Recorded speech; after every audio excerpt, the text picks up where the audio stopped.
नमस्कार दोस्तों, यह कहानी है विश्वासघात, ब्लैकमेलिंग और एक निर्मम हत्या की। यह कहानी है नोएडा की प्रीति यादव मर्डर मिस्ट्री की, जिसने पुलिस के होश उड़ा दिए थे। तारीख थी 6 नवंबर 2024। नोएडा के सेक्टर 108 का इलाका। सुबह के वक्त एक नाले के किनारे लोगों की नजर एक बोरे पर पड़ी। जब बोरे को खोला गया तो वहां का मंजर दिल दहला देने वाला था। अंदर एक महिला का धड़ मिला।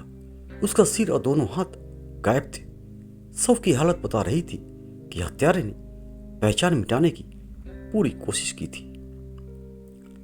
पुलिस मौके पर पहुंची। यह एक कटा हुआ धड़ था, जिसका मतलब था कोई पहचान नहीं, कोई गवाह नहीं, कोई सुराग नहीं।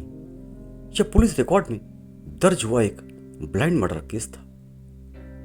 इस केस को सुलझाने के लिए 5,000 से ज्यादा सीसीटीवी फुटेज खंगाले गए, 70,000 से ज्यादा मोबाइल नंबरों को स्कैन किया गया और कई टीमों को दिल्ली एनसीआर में लगाया गया।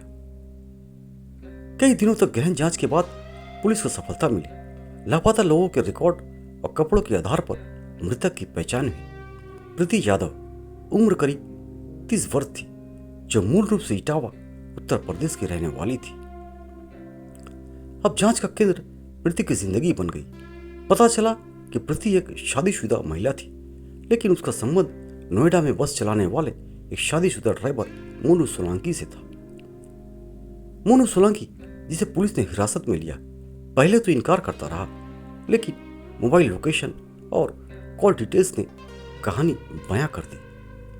प्रीति और मोनू का रिश्ता करीब 3 साल पुराना था, जो एक साधारण सवारी और ड्राइवर के रूप में शुरू हुआ था और धीरे धीरे नाजायज प्रेम संबंध में बदलता गया। मोनू उसे ऑटो से घर छोड़ा करता था और दोनों अक्सर बस में मिलते थे। पूछताछ में मोनू ने बताया कि रिश्ता एक खतरनाक मोड़ पर पहुंच गया था। प्रीति लगातार उस पर शादी करने का दबाव डाल रही थी, जबकि मोनू अपनी पत्नी और 2 बेटियों के साथ रहता था। बात सिर्फ शादी तक नहीं रुकी। प्रीति ने मोनू से 5 लाख रुपए की डिमांड कर डाली। जब मोनू ने इनकार किया तो प्रीति ने उसे ब्लैकमेल करना शुरू कर दिया। सबसे बड़ी धमकी यह थी कि वह मोनू की बेटियों की बदनामी कर देगी और उनके स्कूल में जाकर सब कुछ बता देगी। मोनू के लिए यह उसके परिवार के सम्मान पर हमला था। अपमान, डर और बदनामी के खतरे से तंग आकर मोनू ने तय किया कि वह प्रीति को रास्ते से हटा देगा। उसने अपनी बस को अपराध का हथियार बनाने की साजिश रची। 4 नवंबर की रात मोनू ने प्रीति को अपनी बस में बुलाया। दोनों बस में बैठकर निकले और दिल्ली गाजियाबाद रोड पर एक ढाबे के पास रुके। यहीं पर दोनों के बीच जमकर झगड़ा हुआ।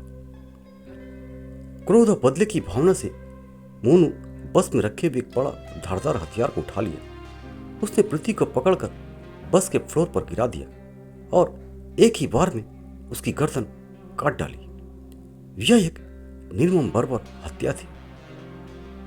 लेकिन मोनू यही नहीं रुका। वह जानता था कि उंगलियों के निशान और चेहरा पहचान का मुख्य आधार होते हैं। उसने उसी हथियार से प्रीति का सिर और दोनों हाथ भी काट दिए। उसने धड़ को एक बोरे में भरा और उसे ले जाकर सेक्टर 108 के नाले में फेंक दिया। सबसे भयानक यह था कि उसने कटा हुआ सिर और हाथ गाजियाबाद की तरफ ले गया और सबूत मिटाने के लिए उन्हें सड़क पर रखकर अपनी बस से बार बार कुचल दिया, ताकि वे पहचान से बाहर हो जाए। हालांकि मोनू ने सबूत मिटाने की पूरी कोशिश की, लेकिन टेक्नोलॉजी और पुलिस की मेहनत रंग लाई। कॉल डिटेल्स और बस की जीपीएस लोकेशन और मोनू की अस्थिर कहानी ने उसे फंसा दिया। 14 नवंबर को पुलिस ने बस ड्राइवर मोनू सोलंकी को गिरफ्तार कर लिया। इस तरह नोएडा के सबसे जटिल और बर्बर मर्डर मिस्ट्री में से एक का अंत हुआ, जिसने साबित कर दिया कि अपराधी के इरादे भले ही कितने ही शातिर क्यों न हो, कानून की पकड़ से कोई भी नहीं बच सकता। दोस्तों, इस घटना के बारे में आपकी क्या राय है? कमेंट बॉक्स में कमेंट करें। इस वीडियो को लाइक और शेयर करें और ऐसे ही आपराधिक कहानी के लिए हमारे इस चैनल को सब्सक्राइब करें। सतर्क रहें, सुरक्षित रहें। जय हिंद।